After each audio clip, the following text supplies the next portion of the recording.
keketuaan Indonesia di ASEAN itu perannya besar ya, karena Indonesia ini dianggap sebagai the big brother ya di lingkungan dari 10 negara-negara ASEAN. Dan ASEAN sendiri perannya semakin lama semakin penting, bukan hanya dari sisi geopolitik ya, tapi juga dari sisi secara ekonomi. Nah, ini sebetulnya yang secara perekonomian ini yang perlu menjadi banyak catatan ya bagi ASEAN.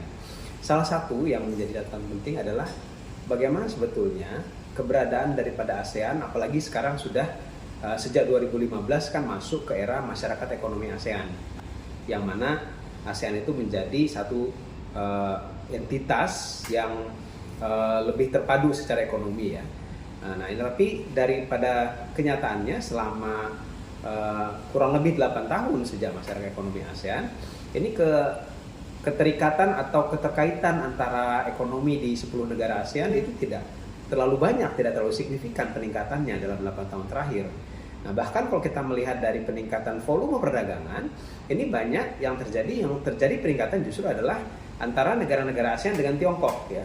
Masing-masing negara ASEAN dengan Tiongkok, Indonesia dengan Tiongkok, Malaysia dengan Tiongkok, Thailand dengan Tiongkok. Jadi bukan antara sesama negara ASEAN sendiri. Dan ini yang perlu menjadi PR menurut saya, karena artinya kan cita-cita dari masyarakat ekonomi ASEAN untuk mempererat dari kerjasama antar negara-negara ASEAN kan berarti masih belum berjalan sebagaimana yang diharapkan.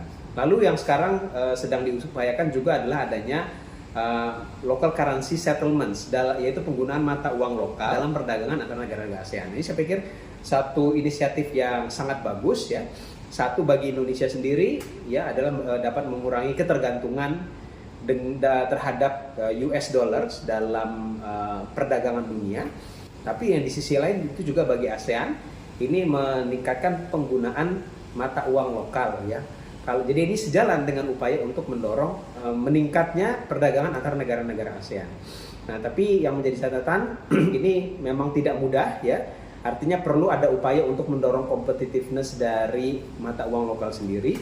Dan yang kedua adalah yang tak kalah penting mendorong dari kerjasama di sektor realnya. Jadi bukan hanya sebetulnya kerjasama dalam hal perdagangannya saja, bukan hanya menurunkan barir perdagangannya saja, ya tapi competitiveness dari sektor realnya di masing-masing negara, terutama Indonesia sebagai negara terbesar ini menjadi sangat penting. Dan ini yang semestinya Indonesia sebagai ketua ASEAN pada tahun ini terutama perlu banyak menyorot terhadap catatan-catatan dalam hal kerjasama ekonomi di antara negara-negara ASEAN ini.